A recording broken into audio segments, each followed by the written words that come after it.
आयुष्याच्या प्रवासात चालताना आपण सगळेच कधी ना कधी थांबतो, कारण त्यावेळी आपले पाय थकलेले नसतात तर मन थकलेले असते.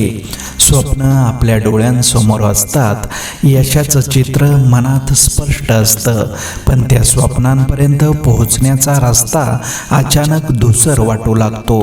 प्रयत्न सुरू असतात, मेहनत होत असते, तरीही मनाला एक अजीबशी पोकळी जाणवते, जणू सगळं असूनही काहीतरी कमी आहे.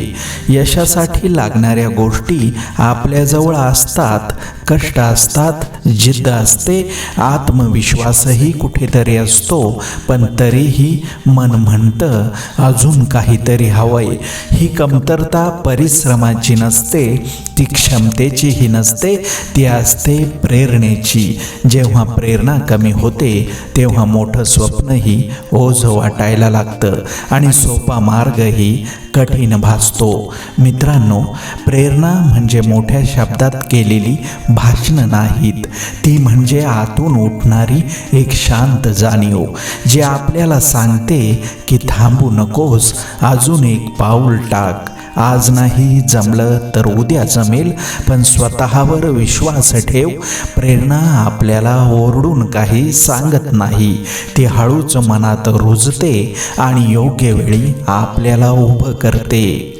यशाचा रस्ता कधीच सरळ नसतो. कधी चढ येतो, कधी उतार, कधी काटेरी वाट, तर कधी पूर्ण अंधार. अंधारात अनेक जण थांबतात, कारण पुढे काहीच दिसत नाही, पण काही जण अंधारातही चालत राहतात, कारण त्यांना दिसत नसले तरी विश्वास असतो की उजेड नक्की येणार आहे. फरक परिस्थितीचा नसतो, फरक दृष्टिकोनाचा असतो. यशस्वी माणसं वेगळी नसतात, त्यांच्याकडे वेगळं नशीब नसतं, त्यांच्याकडे जादूही नसते, त्यांचं मनही थकतं.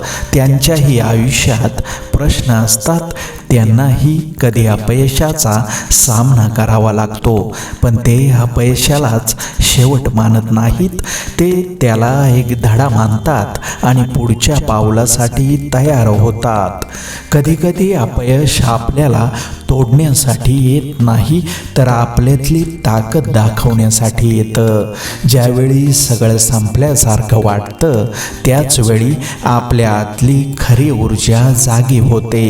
प्रश्न एवढाच असतो की त्या क्षणी आपण स्वतःला हार मानू देतो की पुन्हा उभं राहतो.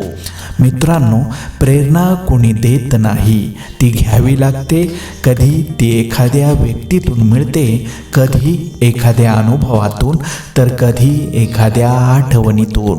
काही लोक प्रेरणा बाहेर शोधतात, तर काही लोक आत डोकावतात आणि स्वतःलाच म्हणतात, मी अजून संपलेलो नाही.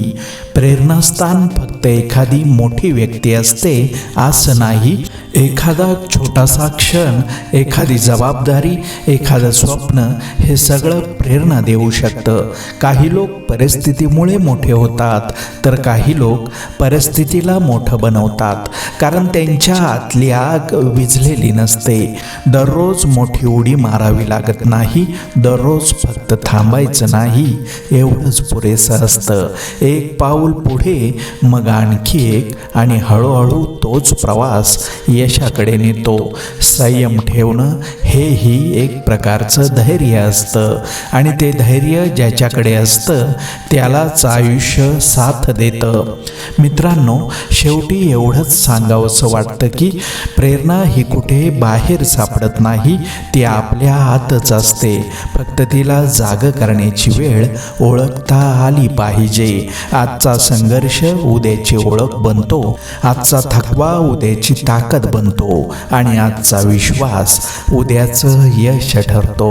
स्वतःवर विश्वास ठेवा, प्रयत्न सुरू ठेवा, कारण जे मनापासून चालत राहतात त्यांच्यासाठीच रस्ता आपोआप तयार होत जातो.